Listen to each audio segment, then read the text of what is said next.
Hey everyone, welcome back to another video. Today will be a continuation of the other video I just made on the 390 swap. Today we're going to be addressing the loud whining noise. So we're going to be changing the diff fluid and getting that all sorted out. So let's go ahead and get straight into it. Alright, so in order to get the fluid changed, what you'll need is a drain pan to catch all the fluid that's inside of the diff now.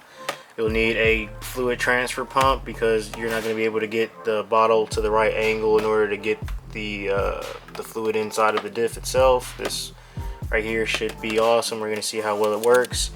You're going to need a 3/8 ratchet or 1/2 inch, whatever size you have to work with, and you're going to need a 8mm hex head bolt in order to remove the fill and drain plug on the diff itself.